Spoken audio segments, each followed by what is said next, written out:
AP రాజధాని అమరావతిలో రెండో విడత భూ సమీకరణకు ఉత్తర్వులు జారీ చేసింది కూటమి ప్రభుత్వం. రాజధాని ప్రాంతంలోని 7 గ్రామాలలో 16,666 ఎకరాల ల్యాండ్ పూలింగ్ కు నోటిఫికేషన్ విడుదల చేసింది. అమరావతి మండలంలోని వైకుంఠపురం, పెద్దమద్దూరు, ఎండ్రాయి, కర్లపూడి గ్రామాల్లో 7,645 ఎకరాలు భూ సమీకరణ చేయనుంది సిఆర్డీఏ.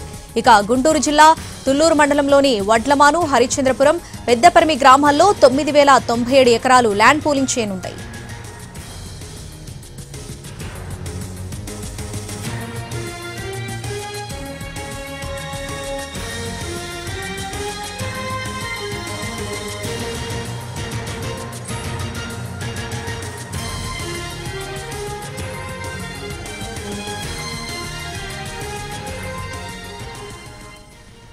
ఏపీ రాజధాని అమరావతిలో రెండో విడత భూ సమీకరణకు ఉత్తర్వులు జారీ చేసింది కూటమి ప్రభుత్వం. దీనికి సంబంధించి పూర్తి అప్డేట్స్ మా ప్రతినిధి ప్రసన్న అమరావతి నుండి లైవ్ లో అందిస్తారు. ప్రసన్న,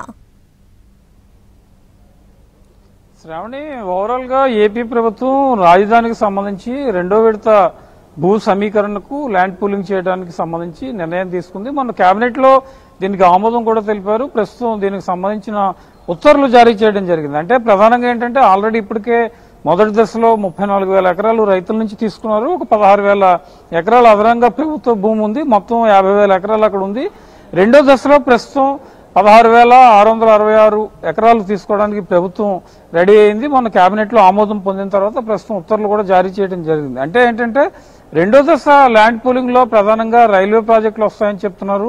కొన్ని సాఫ్ట్ ఇండస్ట్రీస్ అంటే కాలుష్య రహితంగా ఉండే ఇండస్ట్రీస్ ఏర్పాటు చేయాలని ప్రధానంగా నిర్ణయం తీసుకున్నారు. కాబట్టి ఈ అవసరాలకి ప్రభుత్వం 16,000 ఎకరాల అవసరం ఉంది. కాబట్టి దానికి సంబంధించి రెండో విడత ల్యాండ్ పూలింగ్ వెళ్తున్నామని కూడా చెప్పడం జరిగింది. దీనికి ఇప్పుడు అధికారికంగా ఉత్తర్వులు జారీ చేయడం జరిగింది. అమరావతి మండలంలో వైకుంఠపురం, పెదమద్దూరు, ఎండ్రాయి, కార్లపూడి ఈ గ్రామాల్లో ఒక 7,465 ఎకరాలు ల్యాండ్ పూలింగ్ చేయాలని నిర్ణయం తీసుకున్నారు. అదేవిధంగా తుళ్లూరు మండలం అంటే గుంటూరు జిల్లా తుళ్లూరు మండలంలో వడ్డమానూరు, హరిశ్చంద్రపురం, పెదపరిమి ఈ గ్రామాల్లో ఒక 9,000 ఎకరాలు, మొత్తంగా ఈ రెండు మండలాల్లో కలిపి 7 గ్రామాలు వస్తాయి. 16,666 ఎకరాలు ల్యాండ్ పూలింగ్ చేయాలి. అందులో కొంత ప్రభుత్వ భూమి ఉంది, అసైన్డ్ ల్యాండ్ రెండు కలిపి 20,000 ఎకరాలు ఉంది. అంటే అదనంగా ప్రభుత్వం ఏర్పాటు చేసి ఇండస్ట్రీస్ కి సంబంధించి కావచ్చు, రైల్వేకి సంబంధించి కావచ్చు, అమరావతిలో రైల్వే లైన్ కి సంబంధించి కావచ్చు, కొంత అదనపు భూమి అవసరం.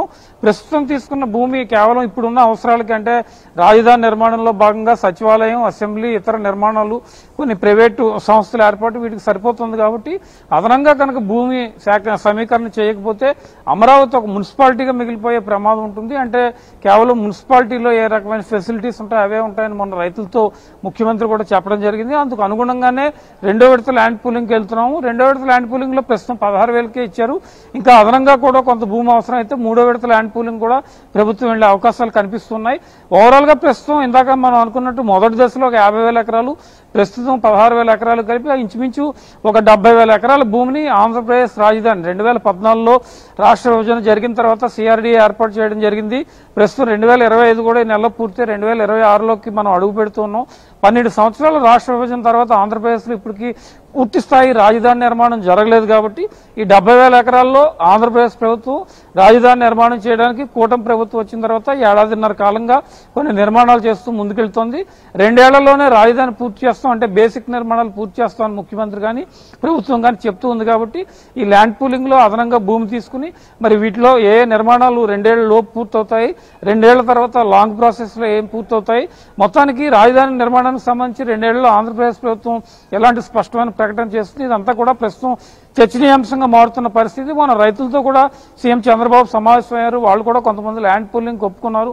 కొంతమంది రైతులు ఇంకా అసంతృప్తి. అంటే మొదటి దశ ల్యాండ్ పూలింగ్ లో తమ భూములు తీసుకున్న వాళ్ళకి ప్లాట్లు కానీ అక్కడ మౌలిక సదుపాయాలు కానీ అభివృద్ధి జరగలేదు.